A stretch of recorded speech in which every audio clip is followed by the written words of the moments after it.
so much. Thank you for that kind introduction. It is quite an honor to be here with President Fitz. You know, when I was a young kid growing up here in Napoleonville and Pankerville, Louisiana, I would have never dreamed of coming to Tulane as an undergraduate. I was never going to be smart enough to get into Tulane, really any college. So to be here within 100 feet of somebody like President Mike Fitz is quite an honor for me, and to be here with all of you is quite an honor. So thank you. Thank you for that. It really is a pleasure to be here back in Louisiana, my home state. Whereas the president pointed out, I had the opportunity to earn my MBA right here, and I do have my Tulane tie on. Thank you, Eric Smith. Eric gave me a couple weeks ago. You know, this state, though, with its vibrant culture, with its communities, its unique natural resources, as Mark pointed out to me, has always been my home.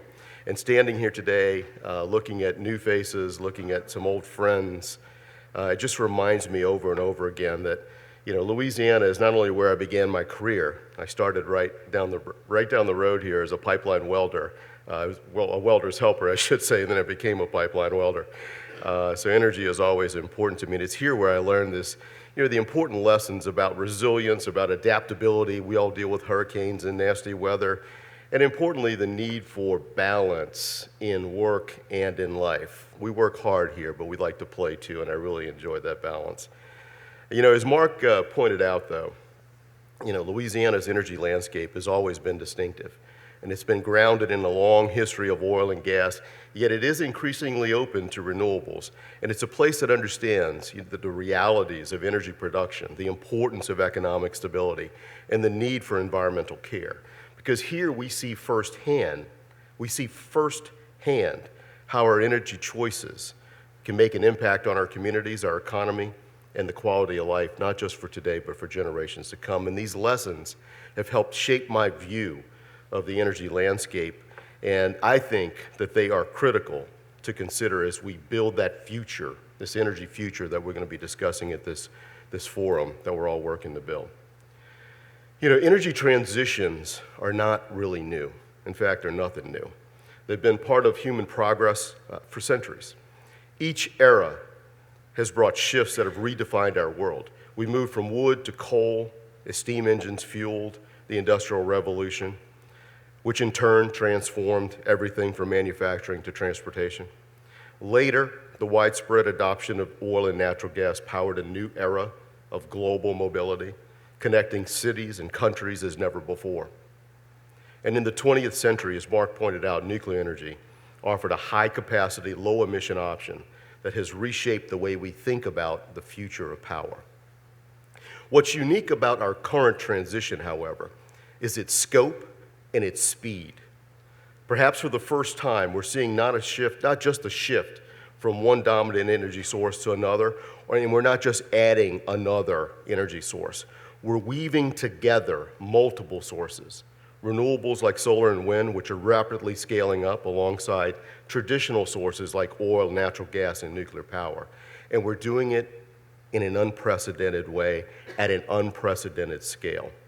The demands of an increasingly digital, interconnected world combined with rapid advancements in energy technology mean that this transition is happening faster than ever before, and integrating these diverse sources of power reliably requires us to rethink our infrastructure, to invest in new technologies, and collaborate across sectors and geographies to achieve a balanced, sustainable energy mix. And with that in mind, I'd like to take a closer look at some of the key aspects of this transition, how they intersect, and what I think we must prioritize to build a resilient and a sustainable energy future. So a good starting point for that is oil. It's a resource that we know well here in Louisiana. Last year, the U.S. produced about 12.8, almost 13 million barrels per day. And that's an impressive figure that positions us as a global energy leader. As Mark pointed out, we're now the world's largest producer of oil and gas. But the number is more than just a statistic. It's a pillar of our economic and our energy stability.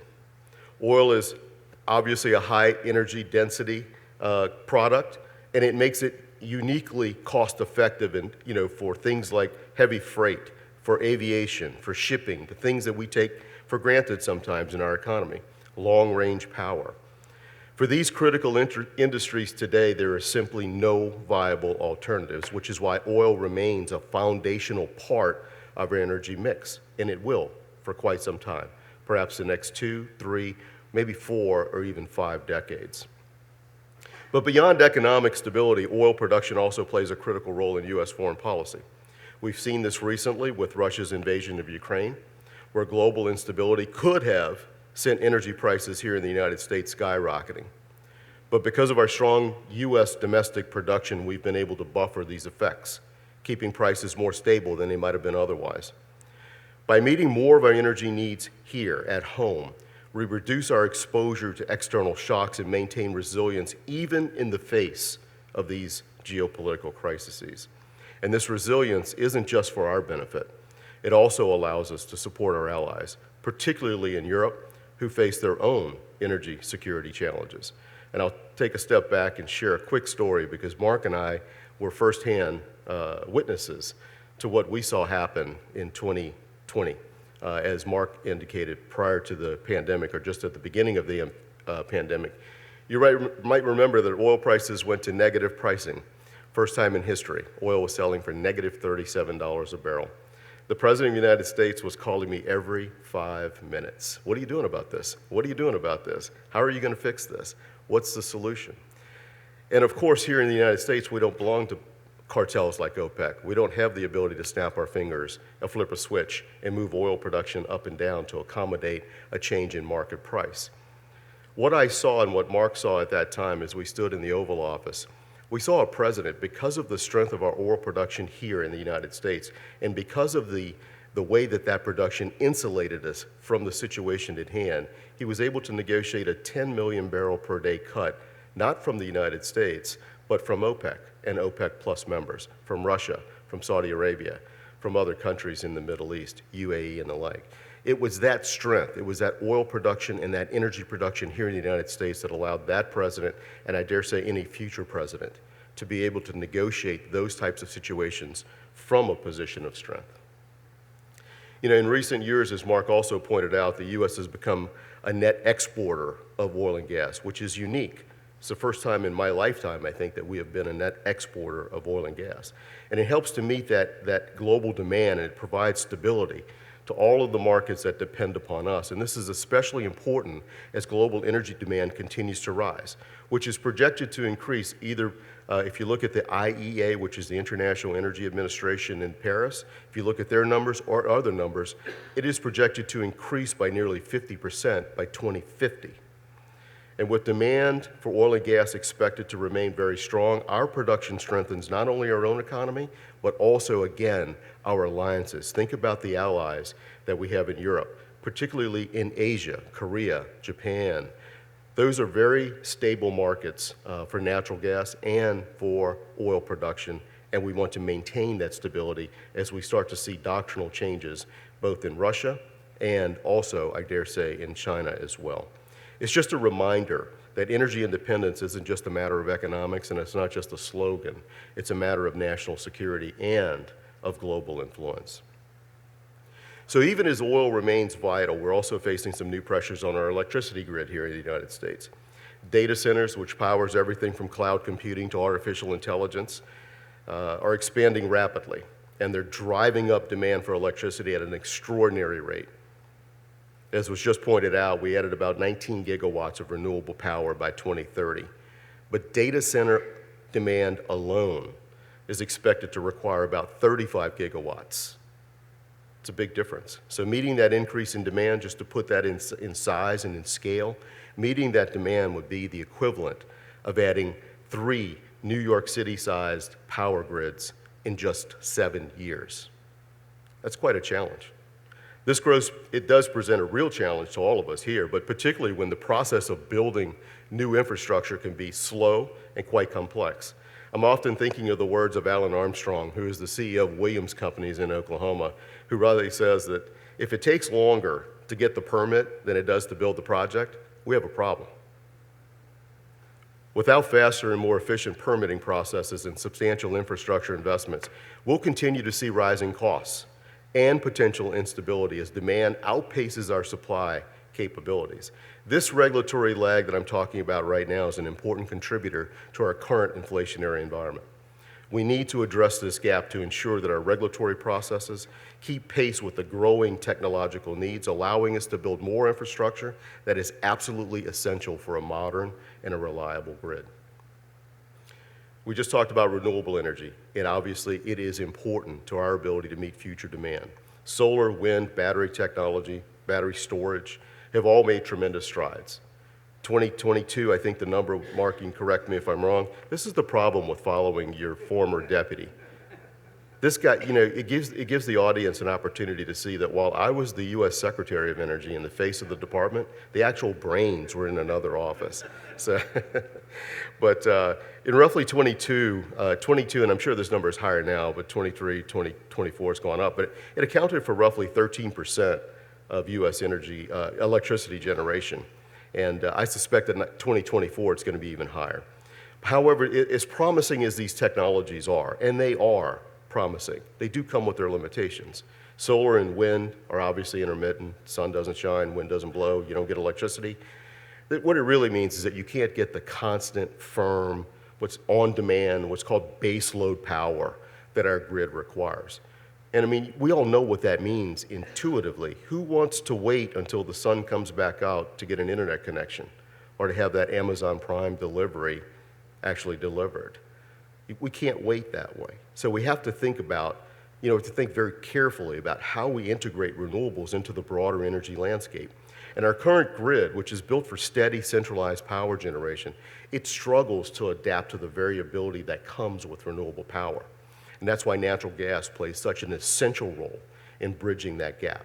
Its flexibility allows it to ramp up quickly to meet the demand when renewable sources aren't available, and it ensures the stability of the grid as we increase our reliance on these renewable technologies. And this partnership between renewables and natural gas is key. It is absolutely key to a balanced transition, which allows us to integrate even more clean energy sources without compromising that reliability.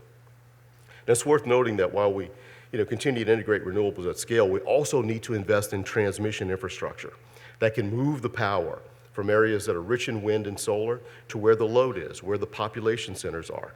And building that infrastructure is going to require long-term planning, it's going to require thoughtful investment, and it's going to require regulatory cooperation at every level. I've said this publicly, and I'll say it again here today. In the United States, we know how to make energy. We can produce oil, we can produce gas, we know how to make electrons. We lead the world in nuclear technologies. Our challenge here in the United States is actually getting that product to market.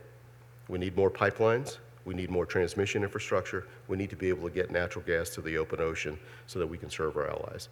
That, in a nutshell, is our biggest challenge. Let me move to nuclear power just really quickly. It's an indispensable part of a balanced energy strategy. I know it's had its challenges in the past, but we cannot avoid its use in the future. It offers us the ability to deliver that consistent high-capacity power with minimal emissions, that baseload firm power that I just spoke of. And if you look to countries around the world, France, for example, relies on nuclear power for over 70% of its electricity, and it demonstrates very clearly how nuclear power can form the backbone of a stable, low-carbon grid. And then newer technologies, Mark mentioned future, but there are other technologies that are coming on. They show promise for adding flexible, safer nuclear options that could support both the regional needs and the larger systems. But for it to play its full role in the United States, we need to address the longstanding regulatory and public perception challenges. And that's where Mark and I work closely together at the U.S. Department of Energy to develop what are known as high-assay LEU type fuels. And these are important technologies that allow these reactors to become smaller. They allow them to become safer because the fuels that we developed are both accident tolerant and they're non-proliferant, which means you can't use them to make a warhead. And I think as we continue to develop those types of technologies, we'll start to see public perception of nuclear power continue to change, which I might add has changed quite dramatically in the last 4 to 5 years, and I'm very proud of that. It does require careful handling. No one wants to misunderstand that. But with the modern advancements that I just spoke of, and again with sound regulatory oversight, I think it holds significant promise as a reliable and clean power source. Now, the need for regulatory reform. Underlying each of the areas that I just talked about is the need for a regulatory framework that supports innovation and growth. Across both the conventional and the renewable projects that I just mentioned, the regulatory landscape presents significant barriers. Whether it's securing permits for a new oil field, building a pipeline, or constructing a wind farm, the process can be lengthy, complex, and yes, costly. And streamlining these regulations, especially at the federal level, could have a profound impact. A review of the National Environmental Policy Act, for example, could simplify infrastructure projects while maintaining environmental protection. And according to the American Petroleum Institute, that type of reform can reduce our project costs by 10, perhaps even as large as 15 or 20%. And given the scale of our energy needs, regulatory efficiency is not just beneficial, it is absolutely essential to meeting the demand affordably and sustainably. As Alan Armstrong pointed out, the challenge is clear. We have to reduce the gap between the project design and the project completion by making the path to approval as efficient as possible. And our regulatory framework must match the urgency of our energy needs, ensuring that we can provide reliable and affordable energy as our demands continue to grow. In other words, as I said just recently very publicly, we cannot allow this great age of innovation to become an age of limitation. In closing, I'll just say this. The future of energy requires the same approach that we take to a good, very good, like my mom's, Louisiana gumbo.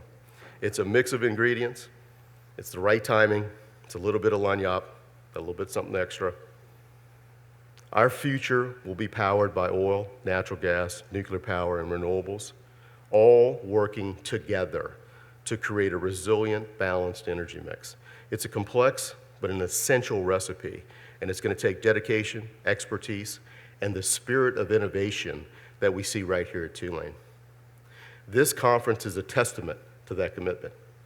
Tulane is leading the way, bringing together the brightest minds, President Fitz, to tackle the big questions and find the best solutions. I'm confident that the work that you're doing here, the passion, the drive, the ingenuity, will help us build an energy future that we can all be proud of. Thank you for being here. Thank you for taking time to join this conference. Thank you for your dedication. Thank you for letting me take this time with you. And remember, just like a good gumbo, our energy future needs time, talent, and a little something extra to make it right. Now let's go to work.